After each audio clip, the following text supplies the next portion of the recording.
Baik, bismillahirrahmanirrahim. Assalamualaikum warahmatullahi wabarakatuh. Waalaikumsalam warahmatullahi wabarakatuh. Alhamdulillah, sirabbil alamin, wassalatu wassalamu ala asrofil anbiya'i wal mursalin wa ala alihi wa sahbihi ajmain. Alhamdulillah kita kembali lagi ya. Selamat datang bagi Bapak Ibu sekalian yang sudah hadir di Zoom-nya bisyaro.id yang insya Allah akan selalu memberikan edukasi-edukasi terkait dengan fikih muamalah, business improvement, dan juga branding marketing. Alhamdulillah di kesempatan pagi yang di Jogja cerah ya hari ini, kita insya Allah akan membahas topik-topik yang sangat menarik ya, khususnya di kesempatan pagi hari ini kita membahas tentang akad-akad borongan yang terjadi di kontraktor yang nanti insya Allah akan disampaikan oleh Ustadz Firly di syarah.id.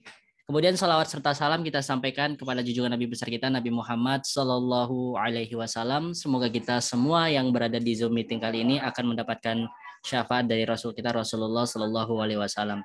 Baik Bapak Ibu yang dirahmati Allah Subhanahu Wa Taala, insya Allah kita akan mulai beberapa menit lagi sembari kita menunggu teman-teman yang lain, menunggu saudara dan saudari kita yang lain. Kita berkenalan dulu ya. Sebelumnya kan kemarin di hari Senin malam, alhamdulillah kita sudah berbicara terkait dengan bagaimana sih mekanisme atau manajemen dalam sebuah kontraktor itu. Ya alhamdulillah para peserta itu sangat antusias gitu kan, apalagi judul tagline-nya atau headline-nya itu gimana caranya ketika kita bangun properti itu tidak boncos. Nah, kemarin itu disampaikan oleh Ustadz Dandi. Baik, Bapak Ibu yang dirahmati Allah Subhanahu wa taala, barangkali kita di sini bisa kenalan terlebih dahulu ya. Ini sepertinya pada tidak kelihatan ya wajah-wajah tampan, wajah-wajah cantiknya ya. Alhamdulillah pada di mute-kan semua ya dari video ataupun audio. Barangkali kita kenalan dulu nama ya, kemudian asalnya, kenapa sih, motivasi apa ya? Motivasi apa Bapak Ibu sekalian mengikuti kelas kita pada pagi hari ini? Ya, barangkali bisa langsung di Bapak Mark. Assalamualaikum Pak Mark. Yang atas nama Zoom-nya Pak Mark. Nah, oh masih Mas ternyata. Ya, Mas. Boleh perkenalan dulu, kemudian udah rencana pengen bangun usaha kontraktor atau seperti apa? Kemudian motivasinya apa sih bisa hadir di tengah-tengah kita pagi hari ini?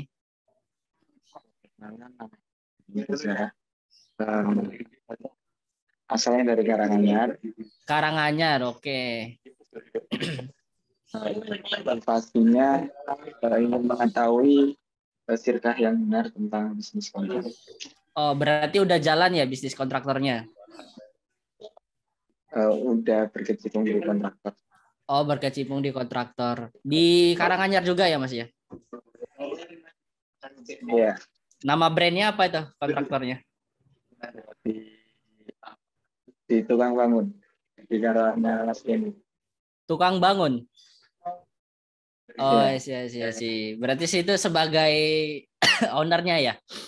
Bukan. Di bagian manajemennya berarti ya? Di pos kontrol. Oh, Masya Allah. Siap. Kemarin Ari Asinin itu udah ikut berarti yang malam sama Sadandi? Belum. Oh, belum ya. Nah, nanti insya Allah rekamannya juga ada di bisara.id. Oke, terima kasih Mas Mark. Semoga setelah acara hari ini kebuka atau pikiran akad-akad, oh ternyata akadnya seperti ini dan seperti itu. Baik, berikutnya kita ke Pak Muklis Kibo. Masya Allah, keren sekali namanya. Assalamualaikum Pak Muklis. Food Uhuy. Apakah masih bersama kita di sini, Pak Muklis? Oke, kalau belum kita bisa lanjut ke Aba Ucan dulu ya. Assalamualaikum, Aba Ucan. Bisa perkenalkan nama, asal dari mana, apa motivasinya untuk mengikuti kelas kita pada pagi hari ini? Assalamualaikum, Aba Ucan. Masya Allah, pada diem-diem semua ini. Oke, pada berikutnya Pak Agam Setiadi dari Jogja. Oke, monggo Pak Agam. Assalamualaikum. Waalaikumsalam warahmatullahi. Masya Allah. Jogja di mananya Pak Agam? Di Taman Siswa, Mas. Berarti udah bosan ini ketemu Ustadz Firly. Oh, enggak, selalu ngangenin beliau itu. Oh, selalu ngangenin ya? Iya, beliau itu susah dicari sekarang, Pak. Udah tiba-tiba di Palembang, tiba-tiba di Jakarta, di Jogjanya entah kapan bingung saya. Oke, Pak Agam udah punya bisnis atau seperti apa, Pak, di bidang kontraktor? Ya, kalau dikatakan kontraktor juga baru mulai, wong cuma bangun rumah, baru mau mulai. Baru mau mulai, alhamdulillah. Iya, jadi Oke, kan oke. supaya nanti tahu ilmunya biar nggak salah. Benar, Masya Allah. Oke, Pak Agam Taman Siswa. Berarti asli Jogja, Bapak ya, Pak? Iya, Jogja. Itu nanti bisa datang, Pak. Langsung kalau misalnya di sini belum jelas, belum clear, nanti pertanyaan-pertanyaan datangin aja Ustadz Firly-nya di kantor. Kantornya insya Allah nggak pindah, cuma Ustadz Firly-nya yang pindah-pindah.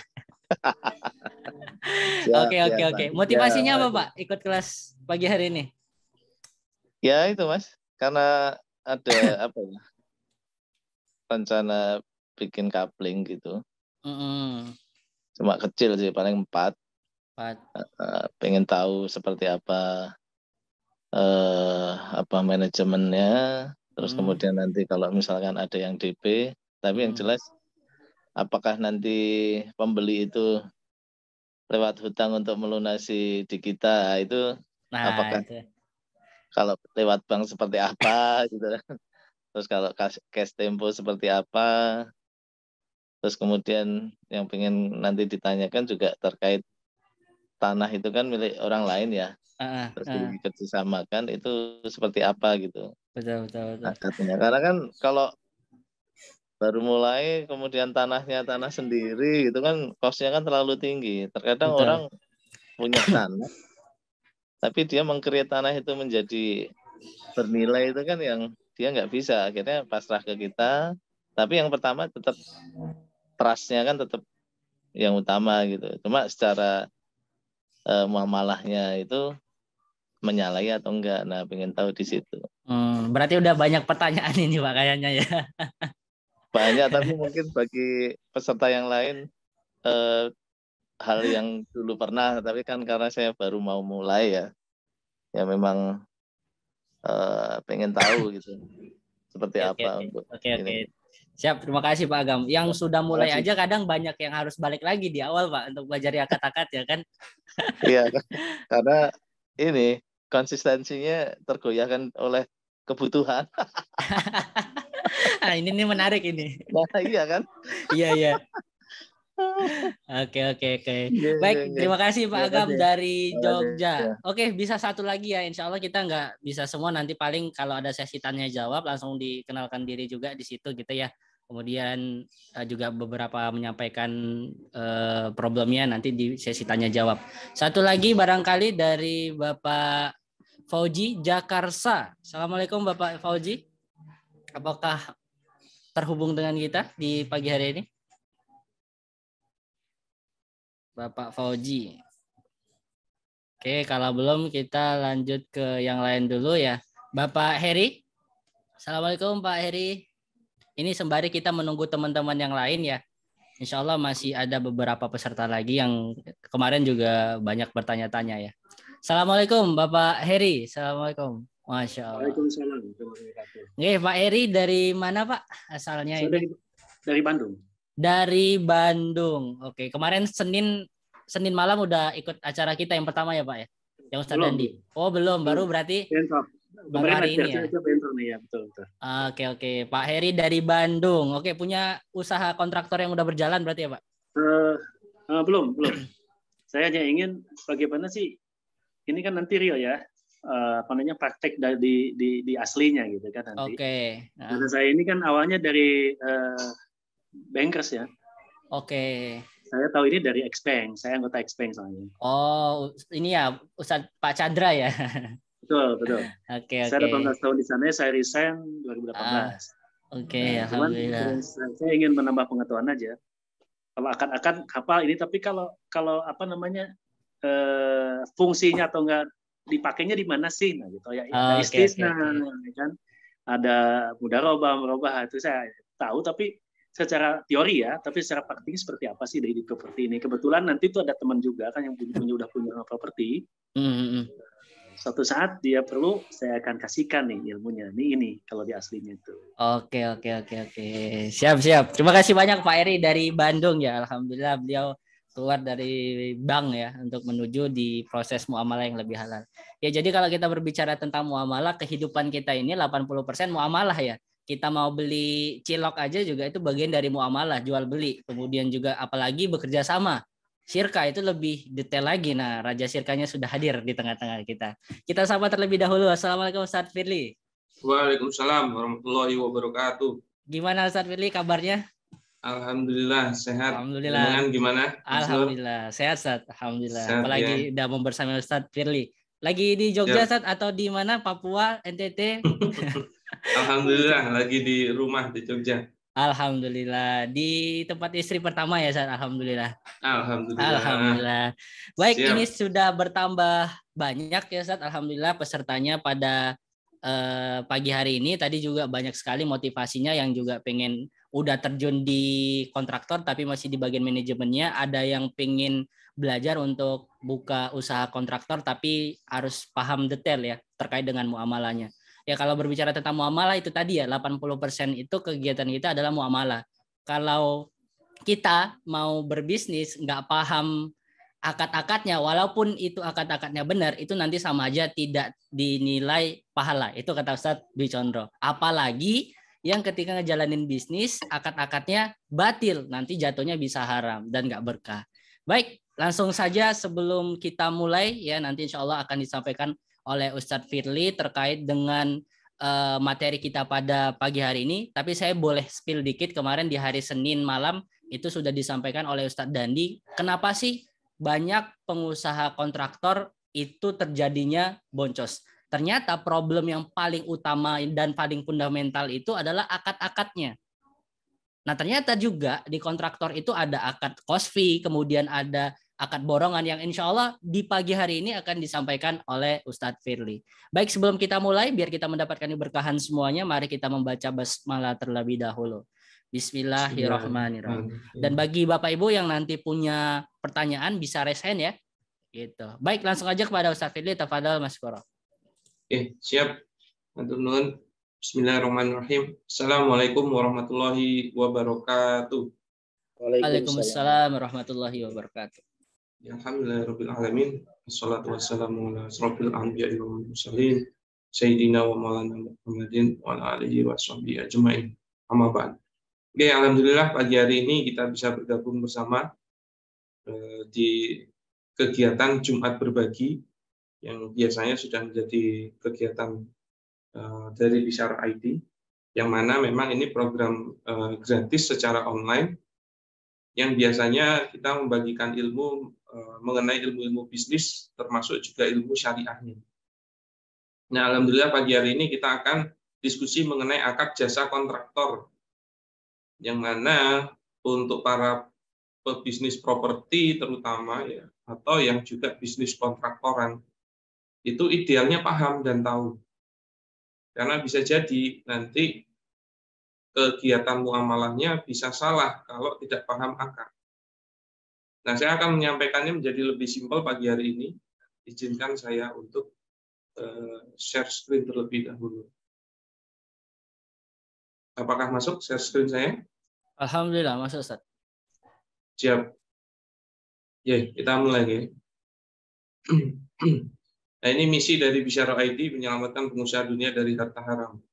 Yang mana sebenarnya pengusaha muslim itu sudah paham tidak boleh mendapatkan atau mencari harta yang haram. Nah, tapi belum tentu semua pengusaha muslim itu tahu apa saja harta haram itu. Nah, salah satunya itu dikarenakan akad atau transaksi yang tidak sesuai syariat. Nah, untuk itulah kita wajib untuk mempelajarinya. Nah, kalau jasa di kami ada konsultan muamalah, konsultan bisnis, branding marketing, akademi, bisnis fasilitator, bisnis operator. Nah, kalau kantor kami ada di Jogja, dan juga ada akun-akun sosmed kami, silahkan bisa diikuti. Dan kegiatan pagi hari ini pun ada rekamannya yang kita bagi di akun YouTube Bisyarah ID.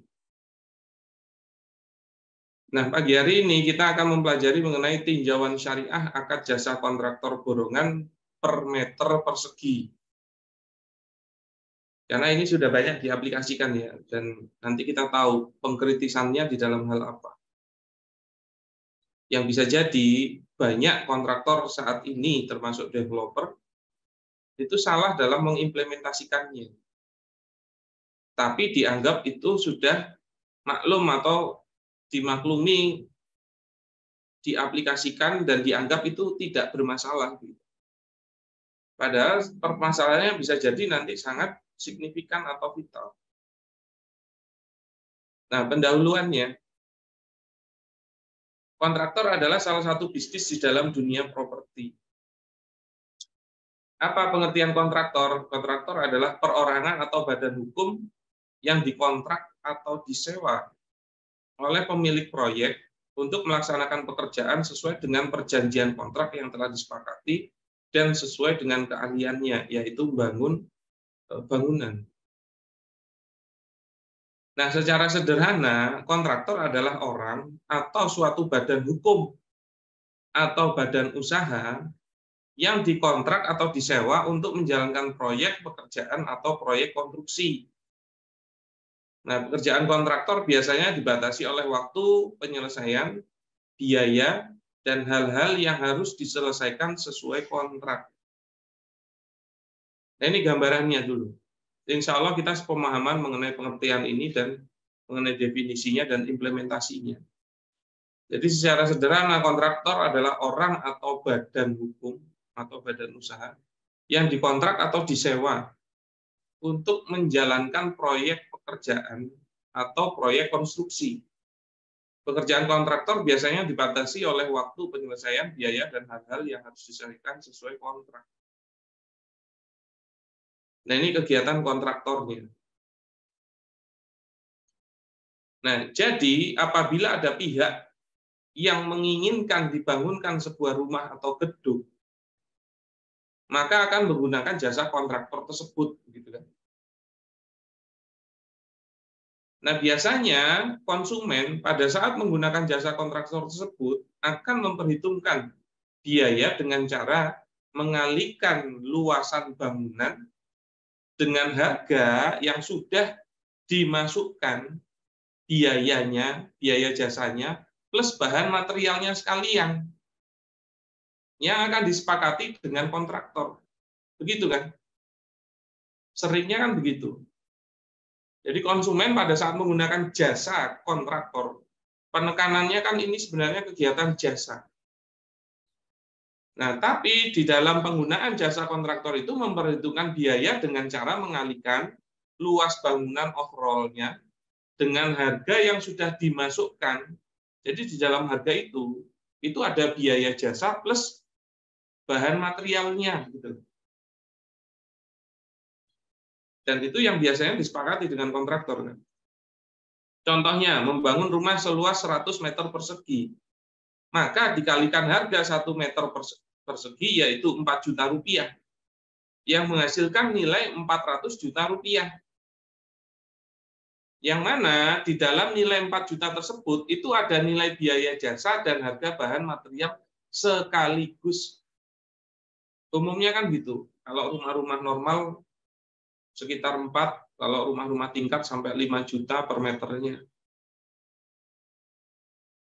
Nah, tapi di harga itu, 4 juta itu sudah include jasanya plus materialnya. Biasanya kan begitu. Nah, lalu bagaimana tinjauan syariah mengenai akad jasa kontraktor seperti ini?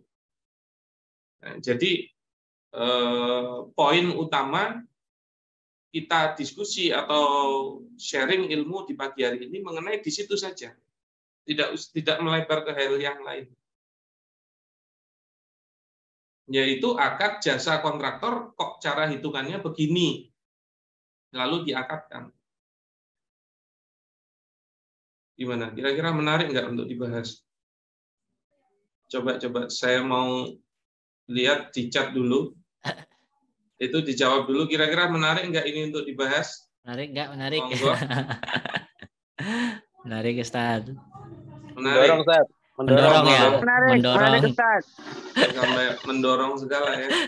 Menarik. Siap. Ntar lagi panas semua ini, San. Tenang. Mungkin kipas anginnya atau AC-nya dinyalakan dulu. Karena ini sering diaplikasikan. Nah, bagaimana pembahasannya? Bagaimana pembahasannya?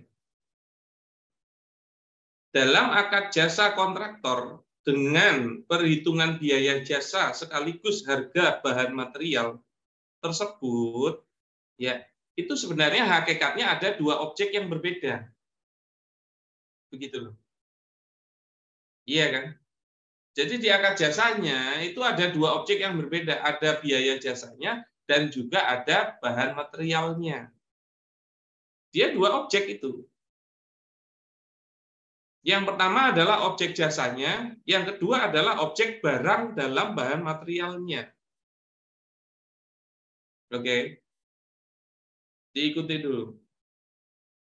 Nah, di dalam syariah Islam, dua objek tersebut sebenarnya dua objek yang berbeda yang juga akan mengaplikasikan dua akad yang berbeda. Nah, disinilah kita perlu belajar fikih itu. Fikih muamalah itu dia detailing ya. Maka perbedaan objek akan membedakan akad.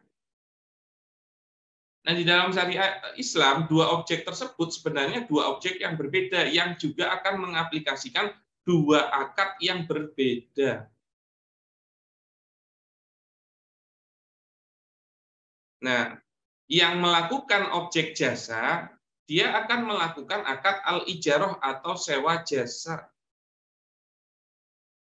Sedangkan untuk objek bahan material, akan melakukan akad al-bai' atau jual beli. Tuh. Kalau Anda belajar fikih, Anda akan paham. Objek jasa dengan objek barang itu dua objek yang berbeda. Dan pengimplementasian akadnya juga akan berbeda. Wong nama akadnya aja berbeda. Contoh misalnya. Pada saat misalnya Mas Nur mau ngajak sirkah saya. Oke, saya butuh dana, Mas Nur bilang, saya butuh dana 100 juta. Pada saat saya kasih 100 juta, nama 100 juta itu apa? Modal itu. Beda kalau saya melakukan hibah. Kalau saya melakukan hibah, maka itu menjadi objek hibah atau objek pemberian saja. Walaupun namanya sama-sama 100, walaupun sama-sama uang dan nilainya sama-sama 100. Maka walaupun dia sama-sama 100, itu tetap beda akadnya. Atau misalnya saya mengutangi 100 juta. Walaupun itu sama-sama uang 100, tapi namanya objek utang gitu loh, objek pinjaman. Wong sama-sama uang aja bisa berbeda judul gitu loh di fikih. Nah, maka untuk memahaminya kita harus paham terlebih dahulu pengertian ijarah itu apa, al-bai' itu apa. Nah, yang jadi pertanyaan kan, mohon maaf ya, kontraktor, properti, developer, itu tuh sudah pernah belajar akad belum gitu loh. Jangan cuman ya setahu saya umumnya begitu. Karena mempelajari fikih muamalah itu hukumnya wajib bagi para pengusaha. Nah, di sini kan melakukan akad ijarah dan juga melakukan akad al-bai' atau jual beli. Ini dua akad yang berbeda. Nah, kita pelajari satu-satu secara simpel. Makanya selesai acara ini mungkin jadinya bukan jelas tapi bingung. Karena penyampaiannya simpel. Nah, kalau mau yang komprehensif ya idealnya di forum gitu loh, di forum yang komprehensif. Karena belajar satu akad aja bisa jadi satu sesi 2 jaman. Saya aja kalau untuk materi jual beli itu ada 4 sesi itu, 8 jam materi jual beli itu. Minta dijelaskan 4 menit gitu loh. Gimana nyampainya. Nah, kita masuk ke pengertian ijarah. pengertian ijaroh secara bahasa. Pengertian ijaroh secara bahasa, al-ijaratu fil lughati mustaqotun minal ajri wa wal iwat. Jadi ijarah kalau menurut arti bahasa itu berasal dari akar kata al-ajru atau upah, yang berarti pengganti atau kompensasi. Yang mana pengertian syar'inya al-ijaratu fil syar'i aqdun alal manfaati bi iwadin. Jadi yang namanya ijarah itu kalau menurut makna syar'i, inilah definisi syar'inya, takrif syar'inya, yaitu akad atas manfaat dengan pengganti atau kompensasi.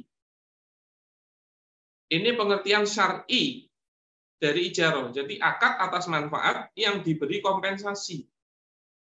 Gara-gara manfaatnya itulah dia diberi kompensasi. Berarti pemberian kompensasi itu harus gara-gara adanya manfaat. Pahami dulu sampai sini. Nah, bagaimana skema rukun ijarah? Jadi kan ada rukunnya ya. Yang pertama, selalu ada pelaku akadnya. Siapa pelaku akadnya? Pemberi jasa dan penerima jasa. Pegawai atau majikannya. Ya, ini namanya ajir. Ini mustajir. Ajir itu pemberi jasanya, mustajir itu penerima jasanya, pegawai sama majikannya. Maka kalau dalam hal ini itu kontraktor itu adalah pemberi jasanya, mustajir itu konsumennya.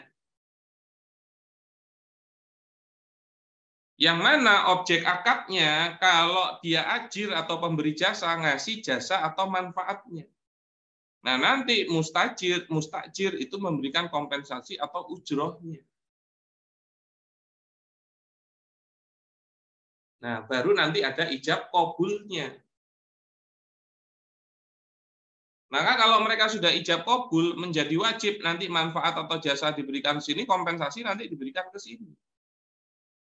Inilah yang namanya akad muawadhah, pertukaran kompensasi.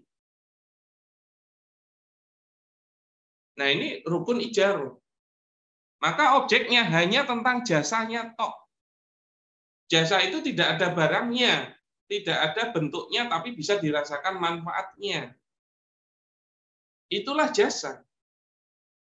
Makanya nanti kalau bahan material itu nggak mungkin akadnya ijarah gitu.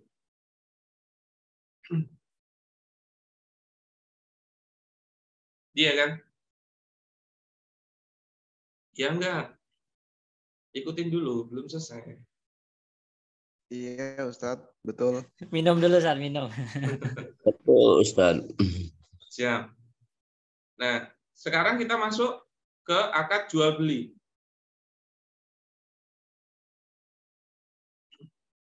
Apa pengertian jual beli? Ya, al-bai'u lughatan. Jadi kalau menurut arti bahasanya, mutolakul mubadalati. Au ita'u syai'in fi muqabalati syai'in akhari.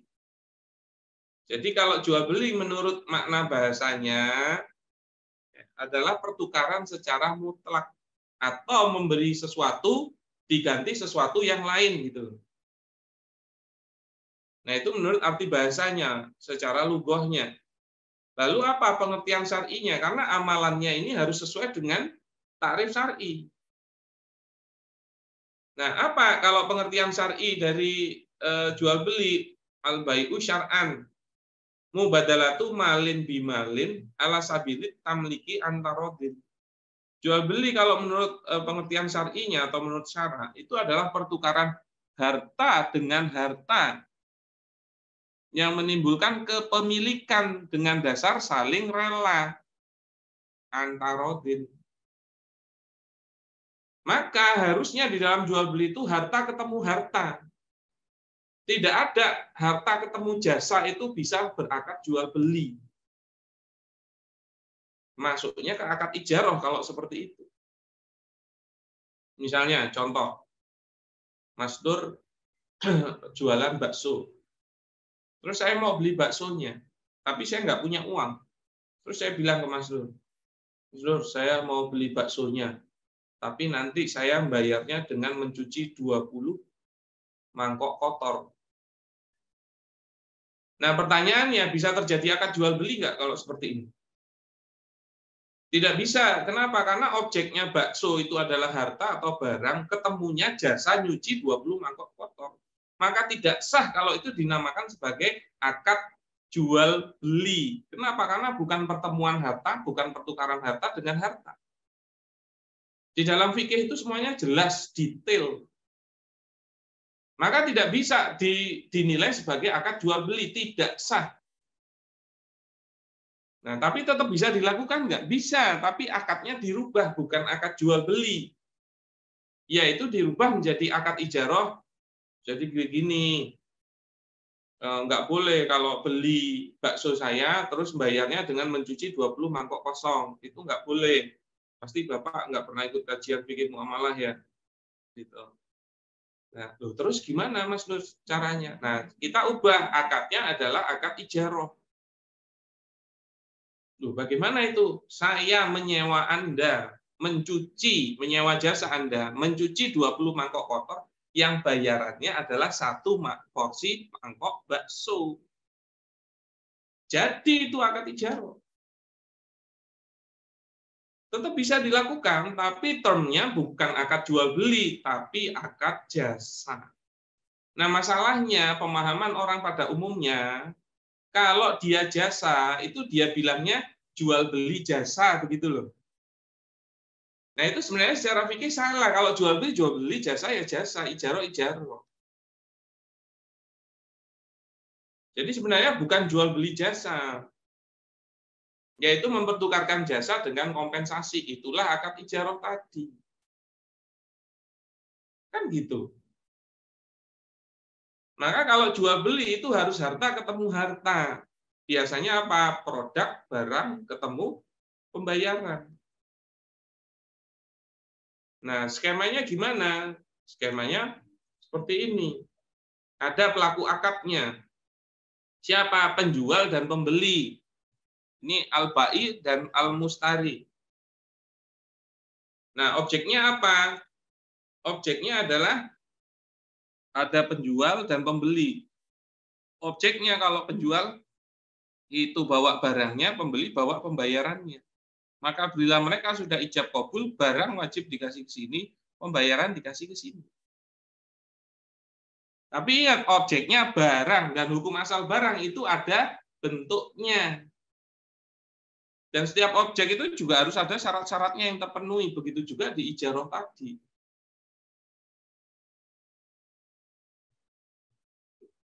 Gimana? Semoga tambah bingung. Jadi memang kalau belajar fikih muamalah itu di awal-awal itu bingung, Pak. Tapi belajar terus itu tambah bingung. Makanya putuskan mau belajar atau tidak, karena akan penuh dengan kebingungan. Kenapa penuh dengan kebingungan? Karena belajarnya pas sudah tua gitu loh, pas muda nggak belajar. Ya itu juga terjadi di diri saya. Nah, cuman tinggal pembelajarannya intensif atau tidak. Ikutnya kalau ada acaranya bisa rohto online. Kalau di kotanya ada kajian fikih muamalah nggak datang, nggak nyari guru.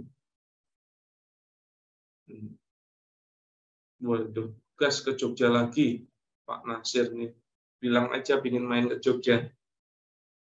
Nah, maka ya di sini ada penjual dan pembeli. Nah, penjual bawa barangnya dan pembeli bawa pembayarannya. Nah, itu skema rukun jual beli. Lalu bagaimana kelanjutannya? Setelah memahami pengertian dan skema akad al-ijarah atau sewa jasa dengan akad al-bai yaitu jual beli, maka seharusnya kita sudah memahami dua akad tersebut adalah akad yang berbeda. Paham dong? Mana akad jual beli, mana akad jasa, itu harus paham. Nanti belum kita bicara tentang syirkah, belum kita bicara tentang samsaroh, dan lain-lain. Karena setiap akad itu ada implikasinya masing-masing. Ada proseduralnya masing-masing. Dan apabila melakukan dua akad tersebut secara mengikat, wah ini, itu akan terkena larangan multi akad. Maksudnya gimana tuh? Nah, apa yang menjadi larangannya? Ya, nah Rasulullah SAW an safqataini fi safqatin wahidatin. Jadi Nabi SAW melarang dua akad di dalam satu akad. Itu kalau gabungin. Oke, kalau Bapak mau ngambil jasa kontraktor saya, harus bahan bakunya dari saya langsung. Itu tidak boleh, karena akan multi akad. Contoh lain multi akad ya. Mungkin Bapak-bapak dulu pernah dengar ada janda yang menjual rumahnya. Pasti dengar kalau ini Bapak-bapak. Wah, Pak Fauzi sampai batuk-batuk. Tenang Pak, tenang Pak. Ngincar juga kayaknya Pak Fauzi. Nah, ada janda yang menjual rumahnya. Nah, apabila jandanya bilang bagi laki-laki yang membeli rumah saya wajib menikahi saya, maka itu multi akad, tidak sah melakukan akad tersebut.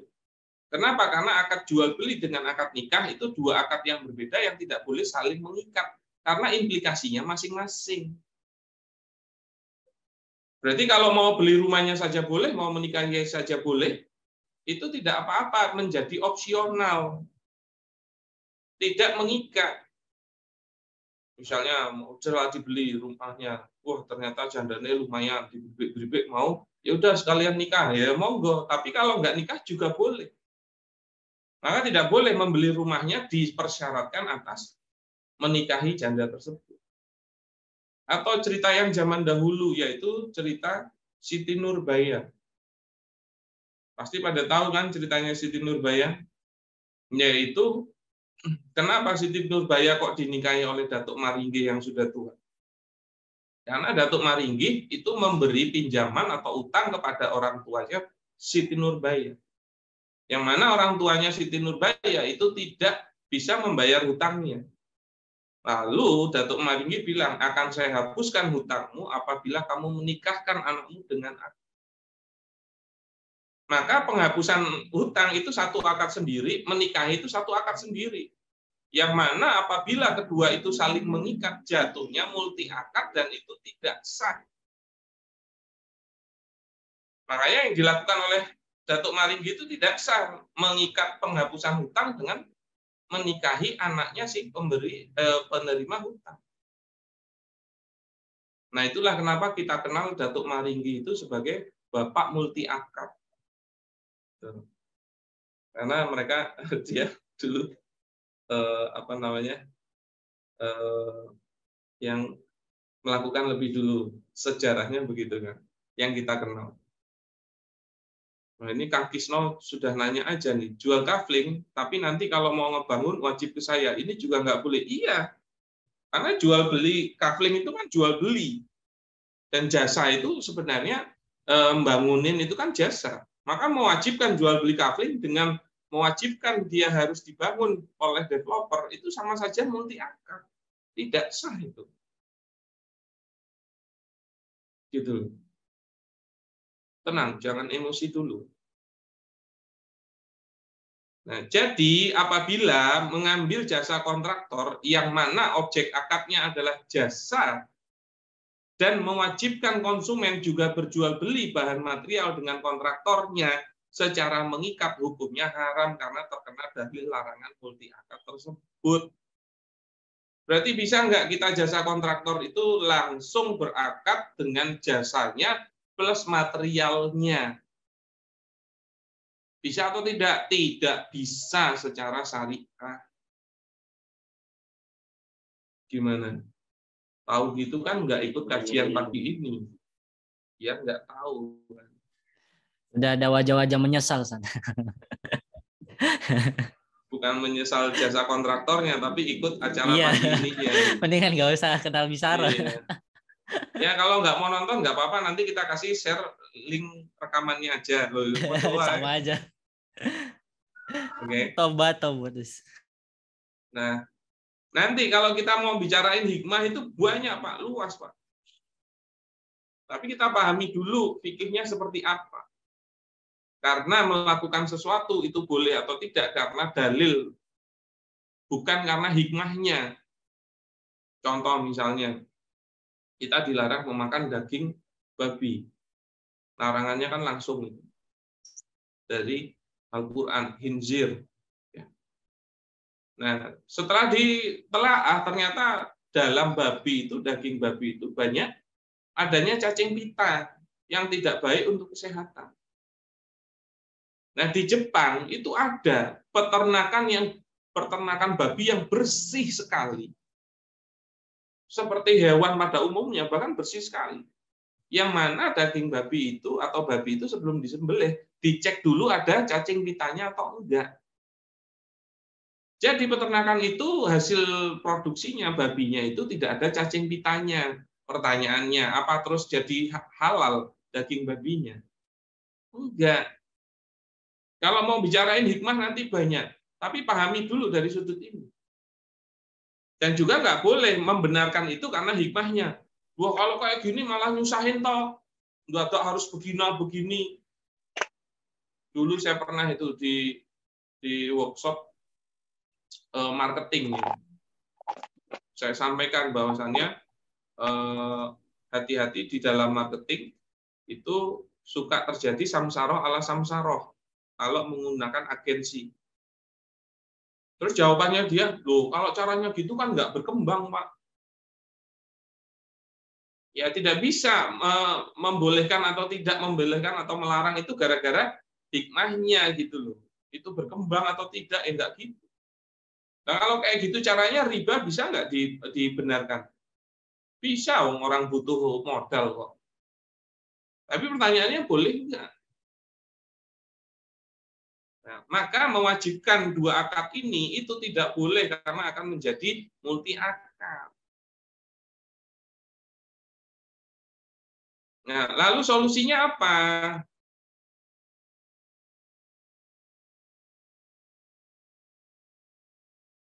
Nah, ini Pak Apriansah. Tahun lalu bangun rumah mertua. Sistem borongan, tapi materialnya kami yang siapkan. Jadi kami bayar borongan jasa aja. Alhamdulillah untung nggak salah. Nah, bisa seperti itu solusinya. Tuh baru punya rumah mertua satu aja udah banyak manfaatnya kan. Gimana kalau mertuanya ditambah? Rumahnya bukan banyaknya mertuanya. Kalau mampu ya monggo. Gitu ya. Nah, masalah yang umum dialami kontraktor berarti seringnya multi akad. Nah, kalau misal tidak punya toko bangunan, solusinya gimana? Ya solusinya punya toko bangunan. Ya enggak gitu ya. Nah, solusinya adalah dengan memisah akad jasa dengan akad jual beli bahan materialnya yang bersifat opsional dan tidak mengikat. Nah, jadi apabila konsumen mau membeli bahan materialnya sendiri, boleh-boleh saja. Atau opsi lain, bila konsumen terkendala untuk membeli bahan bakunya, aku nggak ada waktu, kalau suruh beli-beli gitu, aku ya nggak mudeng. Misalnya konsumennya begitu. Bisa nanti sebenarnya diwakilkan oleh kontraktor untuk beli. Yang mana konsumennya nitip dananya kepada kontraktornya, tidak boleh ditalangi. Karena nanti jatuhnya bisa berpotensi riba juga kalau ditalangi. Jadi opsi yang pertama, tidak boleh mewajibkan. Berarti apa? Kalau konsumen mau beli bahan materialnya sendiri, boleh. Kayak yang tadi oleh Pak Apriansah itu. Nah, kalau konsumennya terkendala, waktu, tempat, dan lain-lain, udah diwakilkan aja ke kontraktor, boleh, tapi harus pakai uangnya konsumen, bukan pakai uangnya kontraktor. Karena nanti jadi talangan. Nah, atau opsi yang ketiga, ya, atau juga bisa opsi yang lain lagi, yaitu konsumen itu jual beli bahan materialnya dengan kontraktor. Nah, namun untuk opsi ini ada tata cara prosedur yang harus dilakukan secara tertib, nggak bisa sembarangan. karena bisa menjadi akad yang batil atau tidak sah juga. Karena kalau untuk jual beli, kita harus lihat kondisinya. Penjualnya itu sudah punya barangnya atau belum. Terus pembelinya itu mau bayar di depan atau tidak.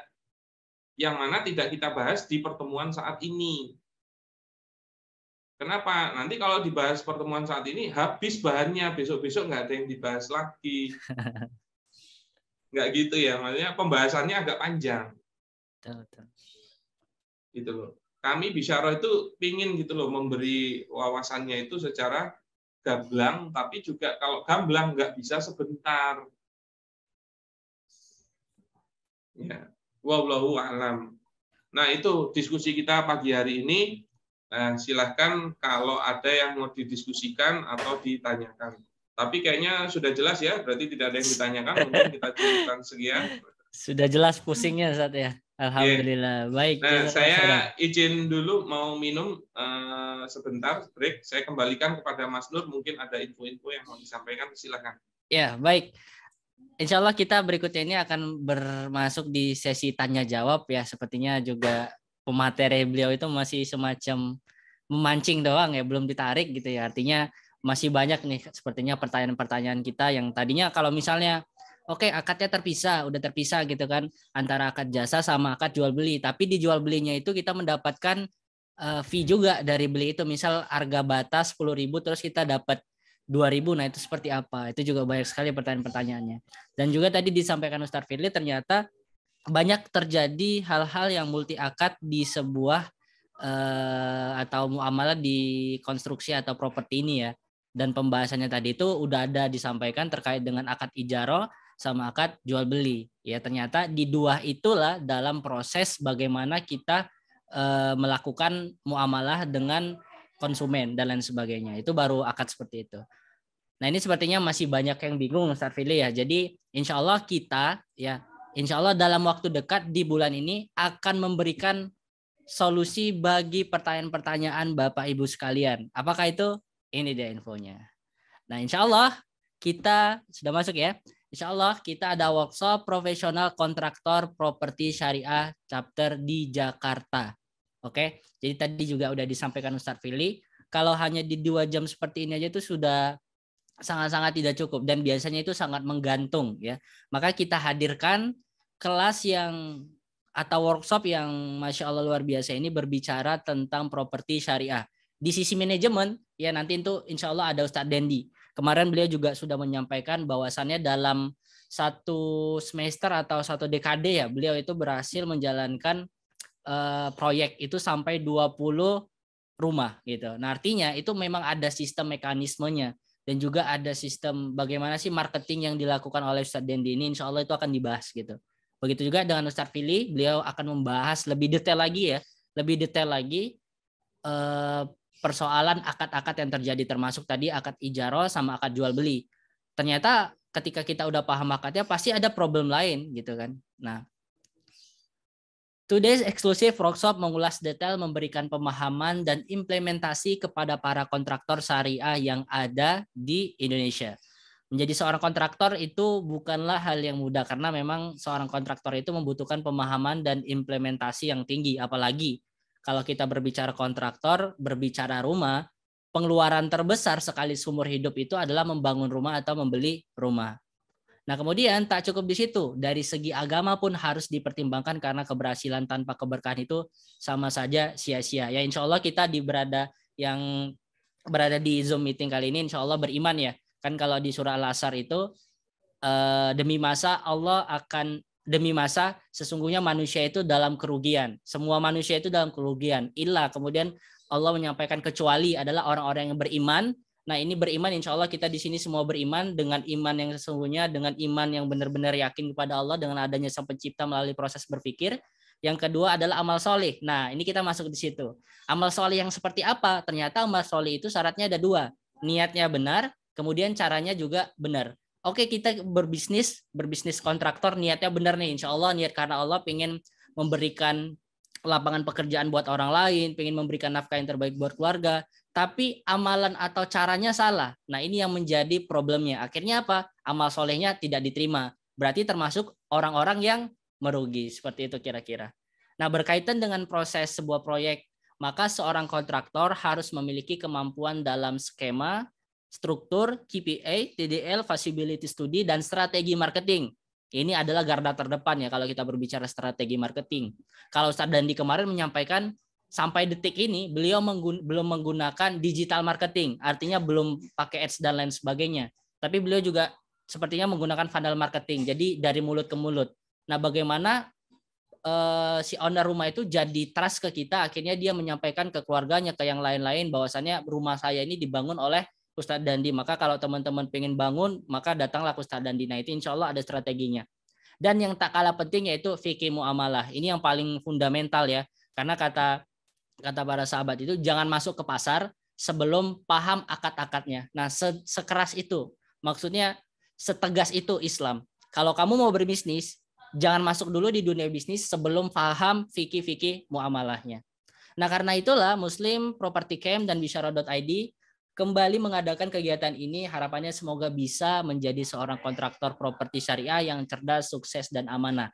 Tentunya kalau kita berbicara muamalah, bisnis bukan hanya untung dan rugi ya, tapi surga dan neraka. Nah, kenapa kita harus, Anda semua, Bapak Ibu semua harus mengikuti event ini?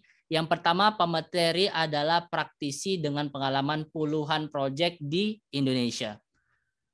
Kemudian, alumni profesional berpotensi menjadi partner konstruksi baik di Bisyarah.id ataupun Muslim Property Camp. Materi praktis dan aplikatif bukan sekedar teori yang susah diaplikasikan. Networking profesional kontraktor seluruh Indonesia, kemudian strategi bersaing dengan kompetitor di era digital. Seperti itu.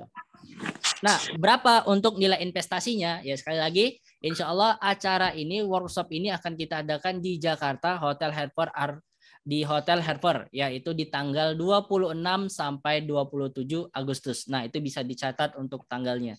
Di jam 8 sampai jam 17 atau jam 5 sore. Untuk nilai investasi awalnya itu adalah 5 juta, tapi khusus di hari ini harga normal ya. Harga normal hanya 4 juta per orang. Nah, tapi ini sampai tanggal 5 sepertinya dari admin marketing menyampaikan dari tanggal 24 sampai 5 Agustus, ini berarti tanggal berapa ya? Ini tanggal 4 berarti besok terakhir. Early bird-nya itu 3 juta per orang. Kalau setelah besok sudah lewat, ya masuk tanggal 6 baru kemudian masuk di harga normal yaitu 4 juta. Nah, kemudian untuk Bapak Ibu sekalian yang mengajak temannya atau saudaranya atau partner sirkahnya gitu ya, bisa mendapatkan harga 5,5 juta per 2 orang.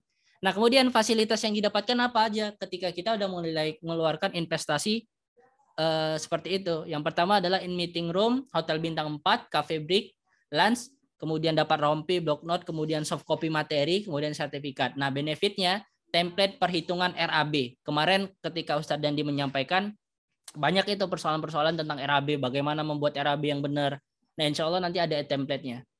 Kemudian template 101 ide promosi senilai 1 juta, video akad-akad properti syariah, kemudian draft akad kerjasama. Nah, ini yang juga harus menjadi hal yang paling terpenting ya. Kalau akad saja ya tanpa adanya kertas ya atau hitam di atas putih di atas hitam itu menjadi kewajiban, karena ketika tidak ada kertas, tidak ada putih di atas hitam, nanti akan bisa berpotensi sesuatu yang tidak nyaman atau merasa ada yang terzolimi, maka itu akan menjadi kewajiban. Maka kenapa draft akad kerjasama ini juga harus ada buktinya. Kemudian circle baru, kemudian komunitas pebisnis muslim. Nah, ini materinya ya.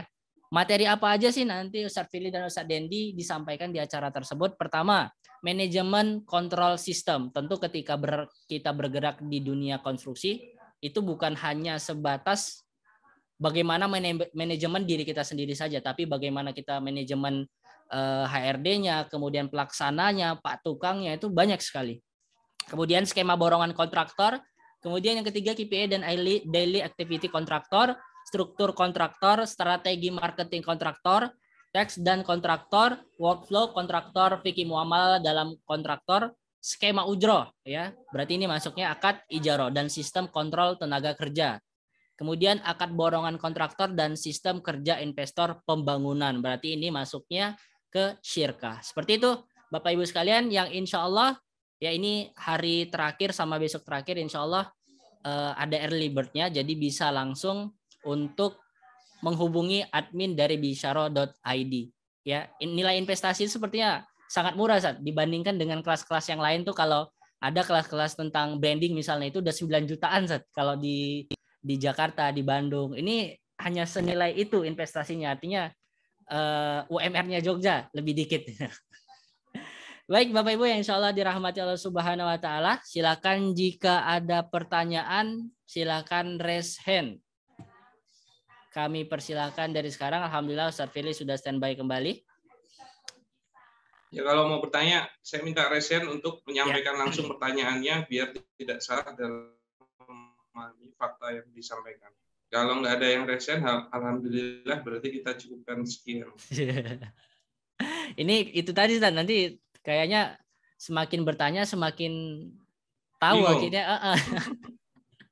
Lebih baik nggak bertanya. Iya, lebih baik nggak bertanya. Moga Bapak Ibu sekalian, ini kesempatan. Ini ada kayaknya Pak Iman Supatma. Silakan Pak Iman Supatma kalau mau bertanya. Itu tadi ada di kolom chat. Oke, Pak Iman ya. Pak Iman Supatma. Ya, baik Pak Iman, bisa langsung disampaikan aja melalui audio atau videonya juga diaktifkan, boleh? Biar kita bisa mendalami faktanya ya, Sat ya. Oke, Assalamualaikum. Assalamualaikum warahmatullahi wabarakatuh. Mohon izin Pak Ustadz, saya kontraktor juga ya bidang syariah, di mana bertransaksinya dengan yang non Muslim nih Pak Ustadz. Konsumennya non-Muslim. Nah, seperti umumnya yang lain, itu kan menggunakan SPK ya, surat perintah kerja ya Pak Ustadz. Nah, di dalamnya itu kan ada harga rumah. Harga rumah tersebut sebelumnya sudah melalui proses tender RAB. Ngajukan RAB ya atau BQ kalau di kita ini. Di RAB itu sudah dipisahkan antara material dan jasa konstruksi. Nah, apabila RAB kita sepakat disetujui, maka akan turun SPK tadi, Pak Ustadz. Nah, pertanyaan saya itu kan di dalamnya kan ada material dan upah gitu, Pak Ustadz. Kalau bicara tadi ada dua akad, yang satu adalah jual beli material, yang satu lagi adalah jasa konstruksinya, tapi dituangkan di dalam satu dokumen SPK itu. Bagaimana Ustaz hukumnya? Mohon penjelasan. Terima kasih. Syukron. Jazakallah khairan. Siap. Jadi kalau kita mau bangun rumah, itu memang idealnya ketahuan kegiatan jasanya dan juga ketahuan apa saja material yang dibutuhkannya. Begitu kan?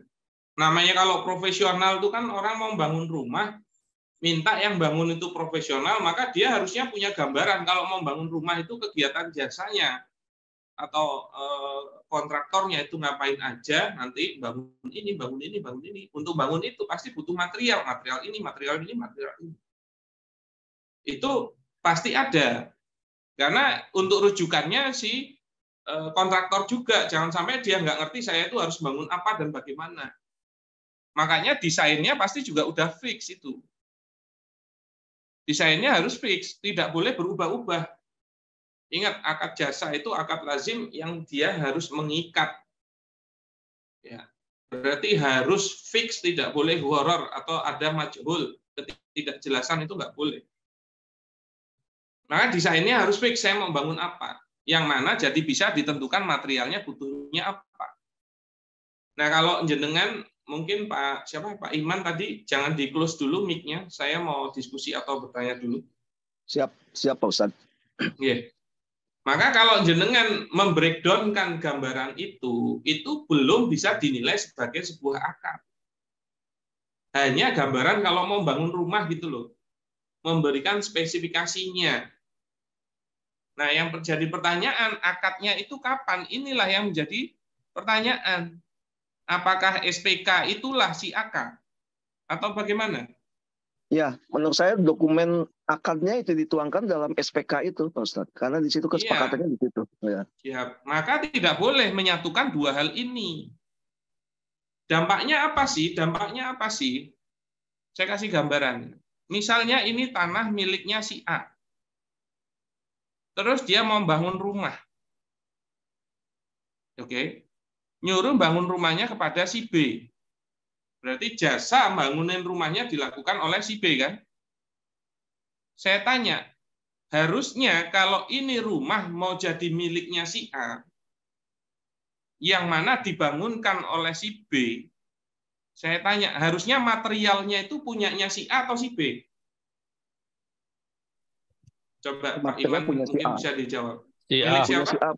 Punya si A, Pak Ustadz. Ya, punya si A kan, harusnya kan material kan? Betul.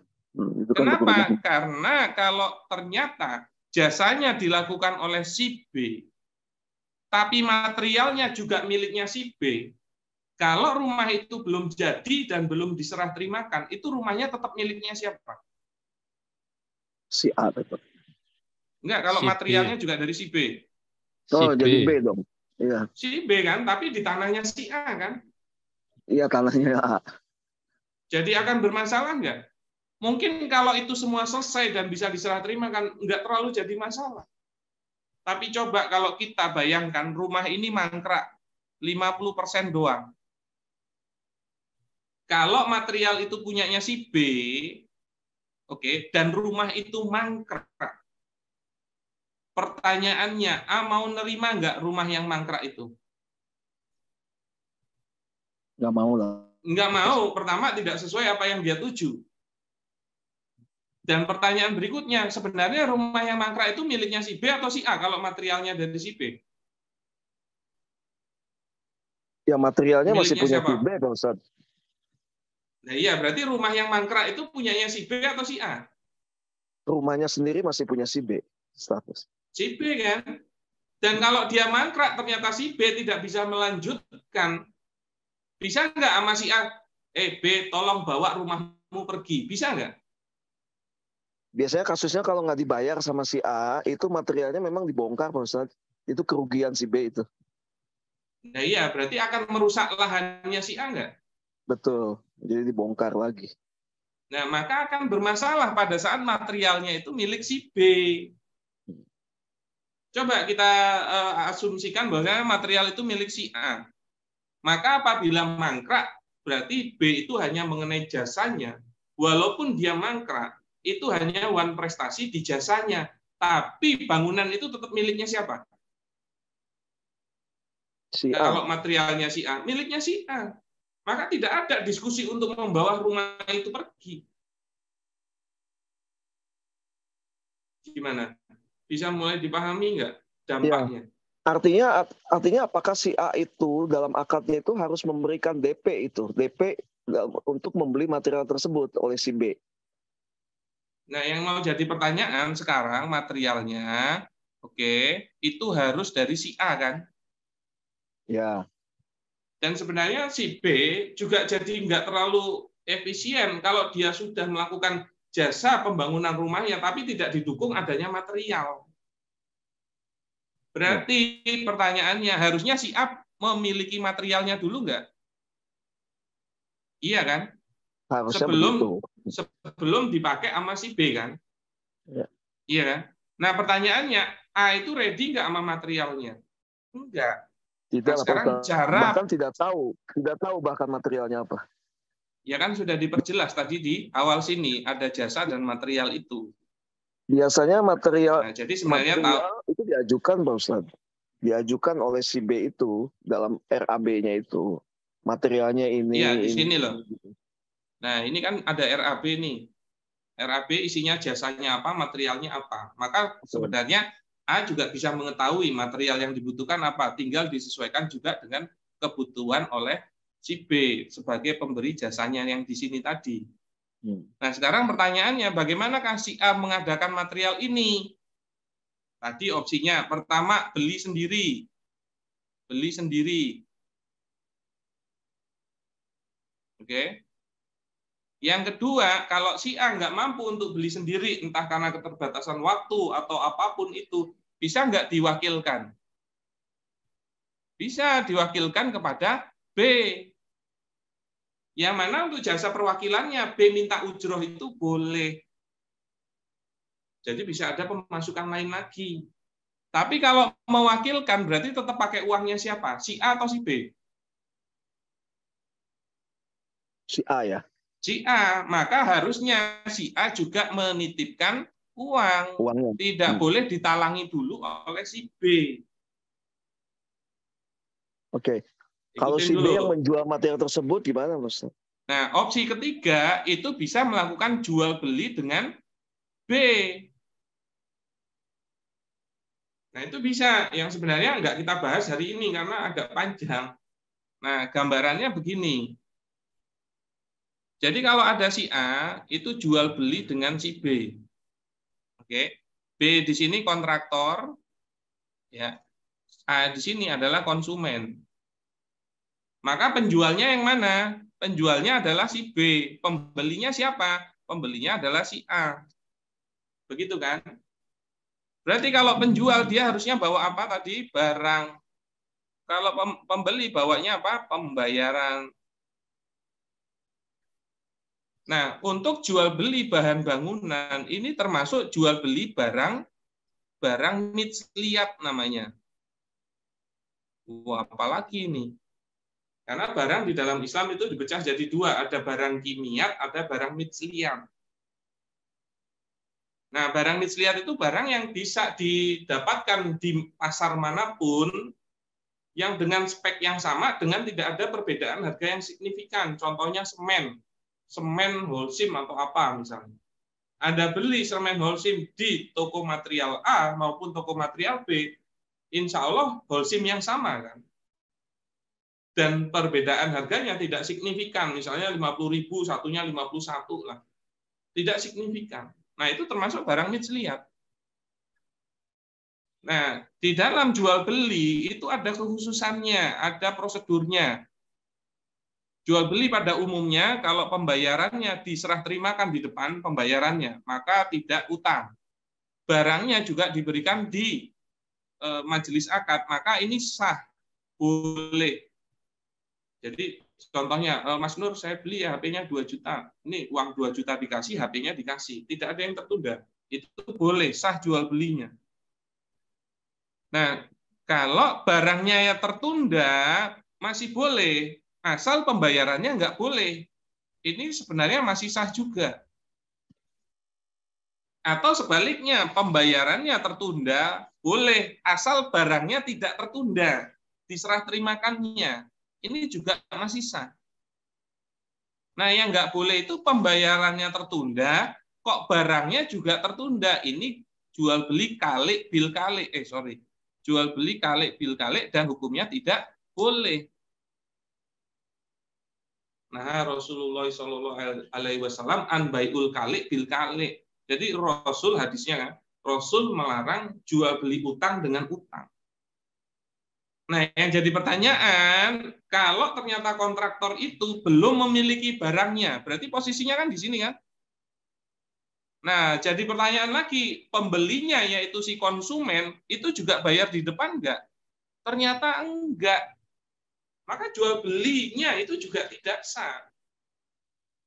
Nah, ini pendalaman di bab jual belinya, Pak Iman. Nah, yang jadi pertanyaan kan kapan kontraktor atau developer itu belajar akad gitu. Karena sebenarnya nggak sesimpel itu. Makanya saya agak bingung, orang kok bisa jualan rumah itu cepat banget. Wah, sudah akad. Diperhatikan nggak tertibnya.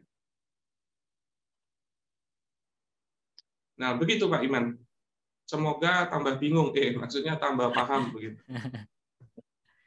Ya Pak Ustadz, mohon izin. Tadi kan akadnya itu kan dalam bentuk SPK ya, surat perintah kerja dari developer. Yeah. Itu setelah melewati proses persetujuan RAB. Nah, maksud saya. Sebentar. Saya tambahin dulu. Yeah. Jadi jenengan itu dapat dari developer ya, bukan dari konsumen ya. Bukan, dari developer, non-Muslim. Non-Muslim ya. Nggak ada masalah Muslim atau tidaknya. Jadi, artinya yang bikin SPK-nya mereka soalnya Pak Ustadz.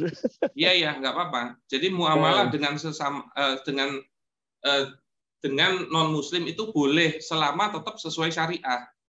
Malah yang nggak boleh itu bermuamalah dengan sesama Muslim tapi tidak sesuai syariah.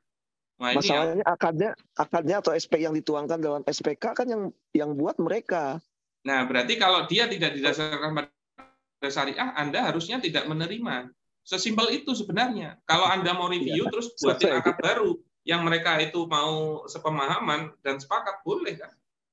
Ya, ujung-ujungnya berarti saya tidak bisa bertransaksi dengan yang non-Muslim ya Pak Ustadz ya? Ya sebenarnya masih bisa kalau jenengan itu nanti menawarkan surat akad yang benar. Dan sebenarnya Ustadz Dandi pasti mereka nggak mau Pak Ustadz. Semua kontraktor yang lain ya juga maka sama. Dia bukan konsumen yang tepat buat Anda gitu loh. Jangan sampai Anda terus saya tuh sudah nyari modal, nggak ada yang mau modali. Akhirnya saya ngambil ke bank. Alasannya karena nggak ada yang mau modali. Apakah itu menjadi boleh? Dan soalnya saya nyari-nyari ke sini nggak ada yang mau tuh. Ya jawabannya kalau memang Anda nyari modal nggak dapat dengan cara syariah, bukan solusinya terus melakukan permodalan yang ribawi. Dan terus saya gimana kalau saya mau bisnis? Ya berarti solusinya Anda jangan bisnis. Mohon maaf, mungkin bisa menjadi pegawai gitu loh. Karena kan itu pilihan. Bukan terus nggak ada solusi terus menjadi pembenaran atas kesalahan gitu. Nah sekarang coba saya kasih gambaran. Ini ada developer. Ini si B. Sudah menjual tanahnya kepada si A. Ini sudah terjadi jual beli. Nah, tapi si A itu jasanya ngambil developer juga. Jasanya. Iya kan?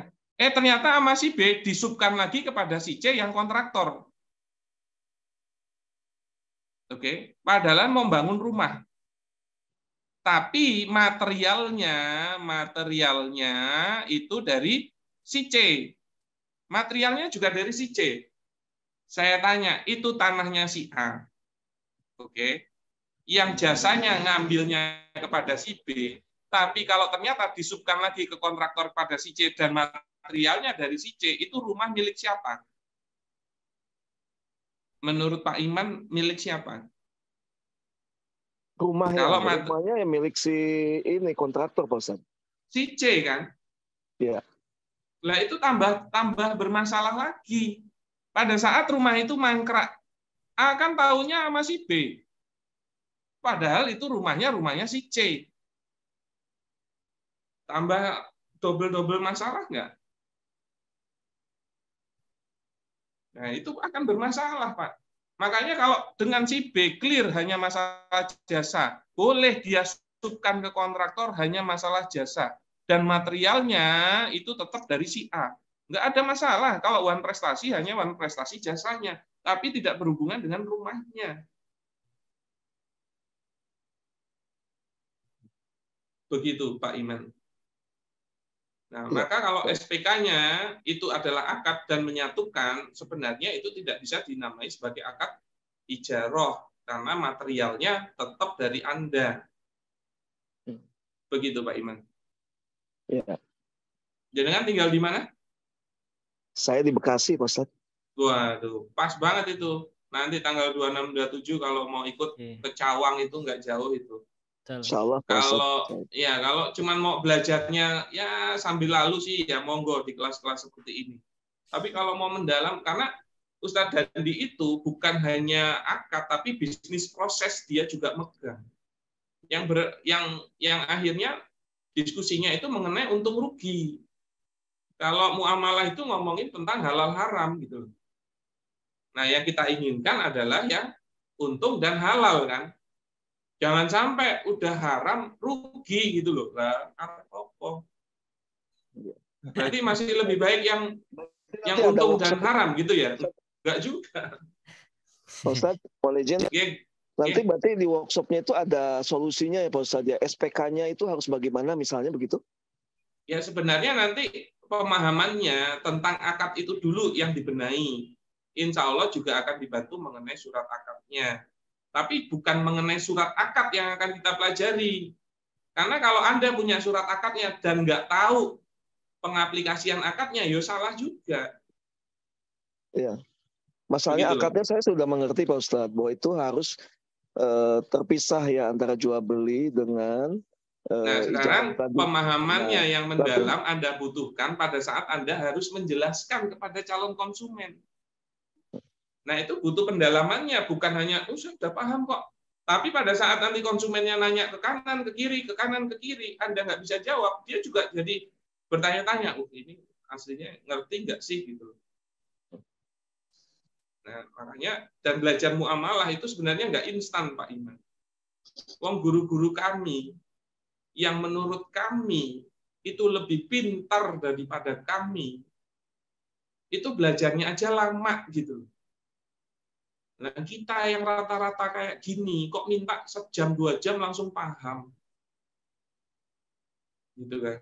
Nah, monggo nanti insya Allah banyak insight-insight dan pengaplikasian juga termasuk ilmu dalam bisnis prosesnya, begitu Pak Iman. Oke, siap. Siap. Oke, Pak Iman. Ini sepertinya udah mulai panas ini, Ustaz. Saya insya Allah kalau ke Jakarta itu sering ke Bekasi juga, Pak Iman. Mungkin kapan-kapan kita bisa ketemu. Monggo Pak Ustadz. Ya. Siap. Yeah. Oke, berikutnya ya Ustaz ya, karena banyak sekali ini pertanyaan dari Pak Fuad Subagio. Kami persilahkan. Yeah. Ini Pak Fauzi kalau mau bertanya boleh resign dulu Pak ya. Fauzi. Oke. Anda dulu nih, boleh? Boleh. Yeah. Assalamualaikum warahmatullahi wabarakatuh, Ustaz Firly. Waalaikumsalam warahmatullahi wabarakatuh. Oke, Pak Fauzi. Pak Firly, tadi terkait pertanyaan sebelumnya juga tentang status kepemilikan dari lahan, terus kemudian barang, itu juga harus kita perhatikan. Kemudian ada lagi kasus yang sering terjadi kan tentang kerjasama lahan, Ustadz. Kerjasama lahan di mana lahannya adalah milik orang lain, kemudian bekerja sama untuk membangun lahan tersebut, dan modal yang digunakan untuk membangun tersebut adalah milik pihak lain gitu loh.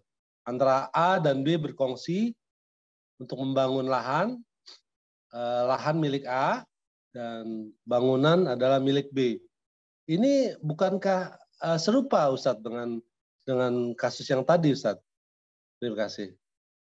Ya, jadi begini loh, kalau ini ada lahan, ini miliknya si A, terus dikapling-kapling, misalnya kan begitu kan? Betul, Ustadz. Dikapling-kapling jadi beberapa rumah. Nah, terus nanti menggunakan modalnya si B, begitu ya? Untuk membangun rumah ini ya? Ya. Begitu kan? Nah, nanti ada lagi si C yang dia pengelolanya, begitu? Ya, betul, bisa juga seperti itu. Nah, maka kalau Anda mau bicara tentang proyek di sini, yang mana A juga mau memasukkan lahannya menjadi modal, maka sirkahnya itu 3 orang, bukan 2 orang.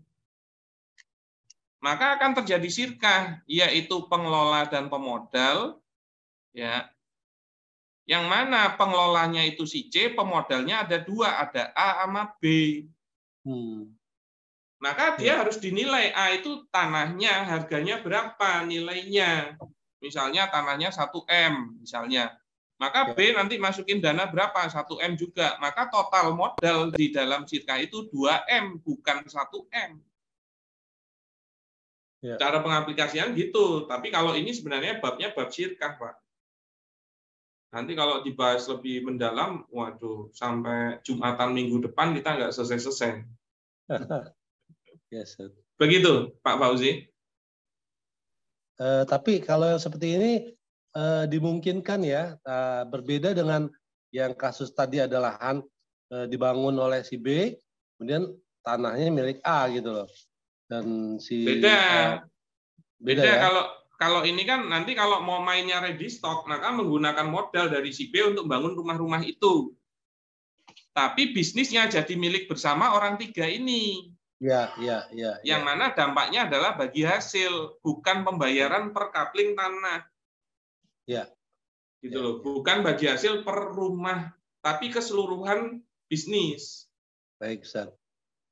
Begitu, Terjawab, Ustaz. Pak Fauzi. Terima kasih banyak. Nah, nanti saya Siap, dalami lagi. sami-sami. Nah, monggo Assalamualaikum, untuk Ustaz. Waalaikumsalam warahmatullahi wabarakatuh. Kalau mau belajar lebih lanjut, insya Allah di workshop tersebut bisa. Oke. Berikutnya Pak Fuad Suwebagio, kami persilahkan. Baik, Assalamualaikum warahmatullahi wabarakatuh. Waalaikumsalam warahmatullahi wabarakatuh. Ya, kalau masalah kontraktoran saya paham tadi. Sebab kita sendiri di awal untuk perumahan pada saat perpindahan dari istisna ke pecah akad itu kita langsung menerapkan memang pecah akad. Jadi kita pecah 3, cuma yang jadi kendala itu adalah di bahan material kemarin itu. Jadi kita ambil solusi untuk material itu kita berakad dengan toko bangunan dan yang mewakalakan ke kita untuk menjual lagi barang bangunannya seperti itu. Itu kalau untuk yang gimana itu di perumahan. Gimana maksudnya? Berarti jenengan sama tokonya? Iya. Jadi untuk memudahkan pembelian barang itu, pembeli rumah di perumahan kita itu kan akad sudah kita pecah 3. Jadi akad jual beli tanah sendiri, jual beli material sendiri, jasa tenaga sendiri, jasa borong bangunan, istilahnya seperti itu. Nah, kalau untuk yang material tadi kita berakad sebelum berakad dengan user kita berakad dengan toko bangunan. Jadi ya kita akadnya apa? Wakalah dengan toko bangunan. Terus jenengan dapat fee di situ? Ya. Cara penetapan fee-nya fix atau prosentase? Suka-suka. Jadi suruh ngambil untung sendiri, intinya seperti itu. Nah, maksud saya kalau suka-suka atau ngambil untung sendiri itu akadnya harus jelas. Karena kalau dia wakil, ya, itu bukan pemilik barang si B itu. Pemilik barangnya adalah si C. Ya kan? Yang mana nanti menjual kepada konsumen. Ya. Nah, boleh. Tapi kalau dia wakil ini akadnya wakalah bil ujroh, ya, itu kompensasinya harus fix. Tidak boleh sembarangan. Maknanya terus menaikkan harga itu nggak boleh. Nah, kecuali jadi wakil tapi akadnya samsaroh. Berarti diubah ke samsaro ya? Ya, berarti Anda itu sebagai simsar. Ya. Nah, simsar itu nanti boleh mendapatkan komisi dengan cara penaikan harga dari harga yang ditetapkan oleh toko bangunan. Nah, cuman konsumen juga memahami atas harga itu tidak gitu. Karena kalau ternyata naikinnya terlalu jauh, biar nanti komisi jenengan juga besar. Kalau konsumennya aware kan dia bilang, wah berarti mahal dong jual beli lewat kontraktornya. Nah itu silakan saja. Nah karena menurut saya idealnya malah yang terjadi itu wakil dari konsumen, bukan wakil dari toko bangunannya. Yang mana bisa ditetapkan komisi itu langsung pokoknya 5% atau 10% dari harga jual atau harga beli barang bahan bangunannya. Yang mana nanti kalau jenengan jadi wakilnya di sini malah beli ke toko bangunannya. Maka kalau nanti misalnya 10% fee-nya, kalau total jual belinya 100 juta, maka jenengan akan dapat fee 10 juta. Ini lebih afdol, tapi Anda nggak boleh markup di harga bahan bangunannya. Begitu, Pak Fuad. Oh, seperti itu, nggih. Terus satu lagi, itu kan kalau ranah kontraktor. Jadi kalau ini kan saya juga main di bengkel, macam bengkel las atau aluminium. Nah, apakah akad yang seperti itu berlaku juga di itu? Sebab kalau menimbangnya kan seperti halnya Nabi memesan kursi atau cincin ya. Apakah juga berlaku? Nah, jadi begini loh. Jadi istisna. Jadi sebenarnya kan yang dimaksud itu istisna, ada akad istisna. Istisna itu ada yang dari sisi jasa, ada yang dari sisi jual beli. Nah, kalau dia dari sisi jasa, dia itu hanya mengenai jasanya tanpa adanya materialnya. Nah, kalau dari sisi jual beli itu sekaligus materialnya. Oke, contoh misalnya jenengan mau jahitin baju ke tukang jahit. Pak, saya jahitin baju kayak bentuknya begini-gini. Ini bahannya. Maka itu namanya akad jasa. Beda lagi, Pak, saya mau buat baju kayak gini-gini. Wes bahannya dari Bapak sekalian. Nah, itu namanya jual beli istisna. Nah, yang jadi pertanyaan, boleh nggak jual beli istisna untuk rumah gitu loh? Nah, ini yang jadi pertanyaan. Ya. Oh ya, ikutin yang dulu. saya tanyakan tadi, ya, siap. Ya, ikutin saya dulu. Nah, boleh nggak ini istisna untuk rumah? Nah, insya Allah minggu depan akan kita bahas itu. Tapi kalau untuk las-lasan itu boleh jual beli istisna. Maka kalau jual beli objeknya apa? Barang atau jasa? Barang yang memang dia istisna itu wajib sebagai produsen. Oke, wajib sebagai produsen yang melakukan produksi atau sina'ah. Sina'ah itu pengolahan dari bahan mentah menjadi barang jadi. Nah, apakah jenengan yang melakukan itu? Nah, kalau iya, maka boleh melakukan jual beli istisna yang pager dan las-lasan itu. Nah, cuman boleh nggak untuk rumah? Nah, itu minggu depan kita bahasnya. Begitu, Pak Fuad. Siap. Yeah. Minggu depan. Yeah. Maka memang kalau jadi akadnya namanya jual beli, misalnya pager ya, itu namanya akad jual beli pager, bukan jasa pembuatan pager. Berarti nanti masuknya ke al-bai', bukan ijaroh. Nah, itu harus jelas, Pak. Begitu, Pak Fuad? Ya, Pak. Siap. Oke, kita masuk mungkin satu lagi ya. Ini karena satu sudah lagi. mau 10:30, saya ada Baik. Oke, satu lagi. Sudah. Pak Agus tadi. Oke, Pak Agus ya, ini terakhir berarti Ustaz ya. Insya Allah pekan besok kita akan ada nge-zoom lagi ya Ustaz ya tentang istisna. Ya, Pak Agus. Kalau masih mau tambah bingung, jadi datang di pekan depan. Mendingan langsung ikut kelasnya aja ya Ustaz ya. Kelasnya boleh. Workshop di Jakarta, insya Allah itu lebih detail, di situ juga akan dibahas. Monggo Pak Agus, kami persilakan. Oke. Waalaikumsalam, Ustaz Firly. Waalaikumsalam warahmatullahi wabarakatuh. Dua pertanyaan saja. Pertama, kalau tanah sudah milik kita, terus kita bangun, kita jual rumah, bangunnya dari DP konsumen, boleh atau enggak? Itu pertama. Terus yang kedua. Gimana Pak? Coba diulangi yang pertama tadi. Tanah sudah milik kita. Kita jual rumah, tapi membangunnya pakai DP konsumen. Itu yang pertama. Boleh itu rumahnya udah ada belum? Belum ada. Belum, tapi objek jual belinya adalah rumah. Rumah. Padahal tanahnya masih kosong, belum ada rumahnya. Ya, tapi milik sendiri, Dad. Iya. Tapi kan waktu berakad rumahnya belum ada begitu. Belum ada, ya betul. Ya.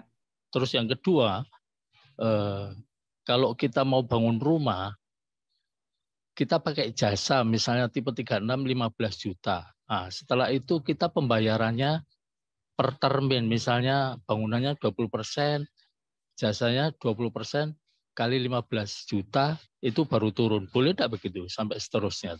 Gimana? Diulangi nomor 2, saya belum kita borong jasanya saja, misalnya kita akad, saya mau bangun tipe 36, jasa seluruhnya, kepada jasa kontraktor. saja, ya, itu 15 juta. Oke, deal akad.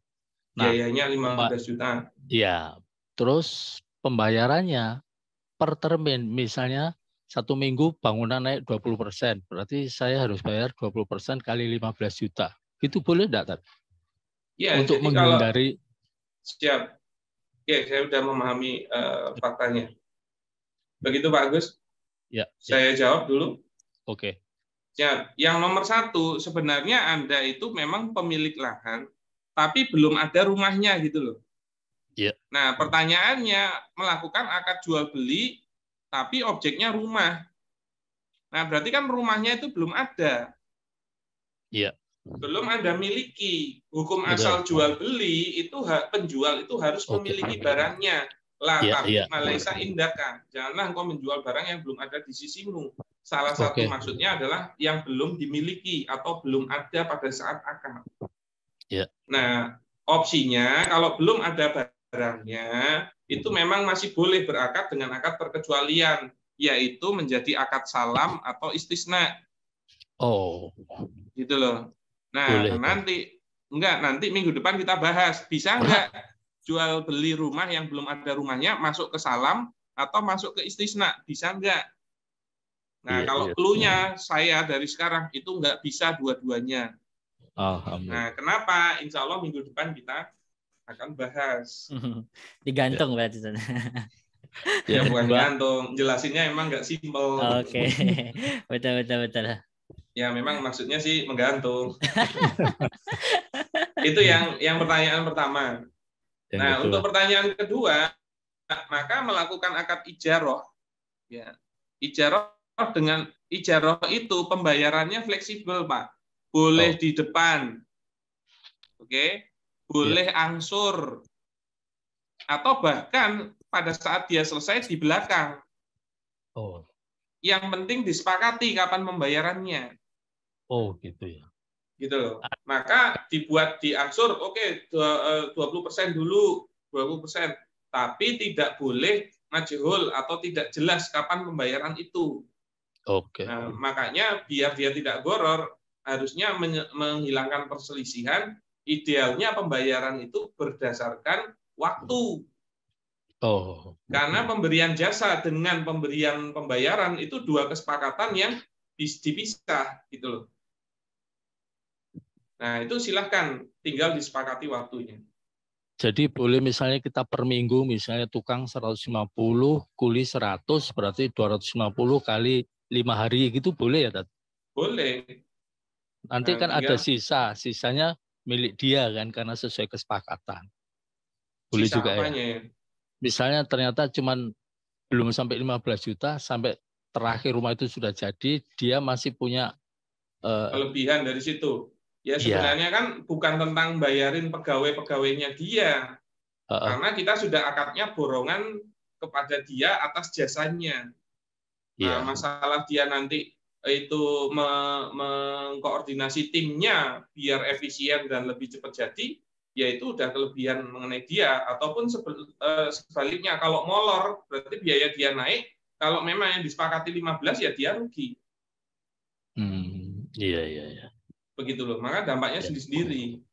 Makanya kalau Ustadz Dandi itu kan bilang, kok bisa akadnya jasa kok rugi?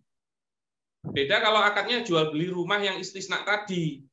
Kalau ada harga bahan baku naik dan lain-lain, merugi itu wajar. Tapi kalau cuma jasa, kok bisa rugi itu berarti ada yang salah itu. Begitu, Pak. Iya. Ini Pak Agus Surabaya toh? Nggih. Suaranya khas sekali. Oh, iya. Siap. Oke. Nah, mungkin kalau mau lebih detail bisa mengikuti workshop yang di ya, betul. Ini ya kita infokan sekali lagi biar bingungnya nggak digantung lagi. Jadi insya Allah di hari Ahad atau Sabtu itu ya di tanggal 26 atau 27 workshop operational kontraktor properti syariah di chapter di Jakarta. ini dulu ya. Oke, ini materinya yang juga akan disampaikan Ustadz Fili dan Ustadz Dandi nanti ya, manajemen kontrol sistem dan lain sebagainya. Nah, ini terakhir early bird-nya itu sampai tanggal 5 Agustus ya, di angka 3. Kalau setelah di tanggal 5 Agustus balik lagi ke harga normal. Nah, ini kesempatan buat Bapak Ibu sekalian yang punya dunia propertian atau konstruksi bisa mengikuti acara ini agar akad-akadnya jadi clear dan jelas ya, insya Allah. Dan juga akan lebih nyaman kita untuk pembelajarannya karena itu di hotel bintang 5. Oke, gitu. Baik, karena tadi memang satu pertanyaan terakhir tadi sudah dijawab ya Ustadz Fili ya. Barangkali untuk menutup kelas kita pada pagi hari ini dari Ustadz Firly ada closing statement yang insya Allah nanti kita akan ada kelas-kelas berikutnya secara online. Monggo Ustadz Firly. Oke. Ya itu tadi kan ada penyampaian dari Khalifah Umar bin bin Khattab ya, yaitu la yabi fi sukina ila man qad tafaqafiddin. Jadi janganlah engkau masuk ke pasar kami, ya, pasar yang Islami, kecuali sudah mempelajari fikih muamalah gitu. Harus tafaqafiddin dulu. Nah masalahnya pebisnis saat ini itu malah minim investasi ke ilmu-ilmu mengenai syariah. Yang ada itu masalah ilmu bisnis dan cuannya terus. Nah, sebenarnya kan kita harusnya kan kalau berbicara tentang pengusaha muslim ya dia harusnya yang menjalankan syariah Islam. Dan itu hubungannya dengan halal haram. Jangan sampai gitu dengan bisnisnya tidak sesuai syariah. Itu membangun bisnis itu juga akan capek. Tapi yang dikhawatirkan udah capek dan ada uangnya, tapi haram gitu. Ya kan eman-eman. Dan nggak ada juga jaminan kalau bisnis Anda sesuai syariah udah pasti untung. Juga nggak ada memang. Maka ini bukan mengenai untung rugi saja, tapi mengenai halal haramnya. Yang mana itu menjadi hal yang utama harusnya kita pikirkan.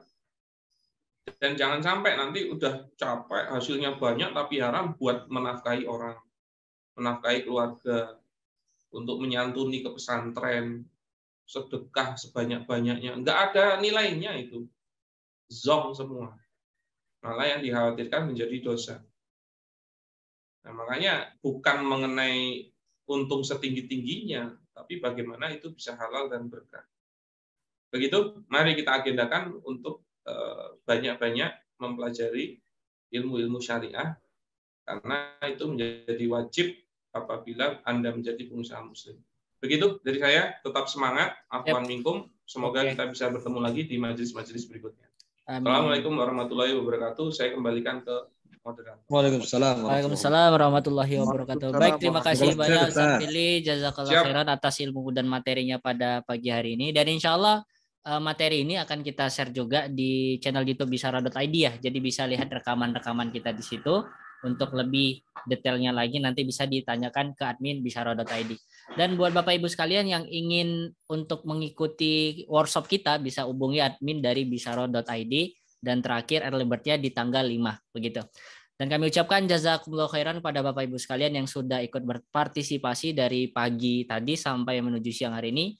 Semoga kelas hari ini bisa menambah wawasan kita yang tadinya nggak tahu jadi tahu, yang tadinya harta kita belum berkah, insya Allah semoga bisa menjadi berkah. Gitu aja dari kita, dari tim bisara.id. Mohon maaf jika banyak pertanyaan yang belum terjawab, insya Allah di lain waktu kita akan menjawabnya dan terus ikuti agenda atau aktivitas-aktivitas dari bisara.id. Begitu saja, kita akhiri dengan hamdalah bersama-sama. Alhamdulillahirabbil alamin dan kita sempurnakan dengan doa kafaratul majelis.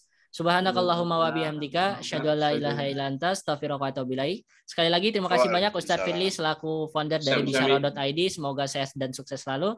Assalamualaikum warahmatullahi wabarakatuh. Waalaikumsalam warahmatullahi wabarakatuh. Terima kasih Ustadz Firly, Pak Fauzi, terima kasih banyak. Pak Nur Alam, mohon maaf pertanyaan belum dijawab, insyaallah di lain waktu.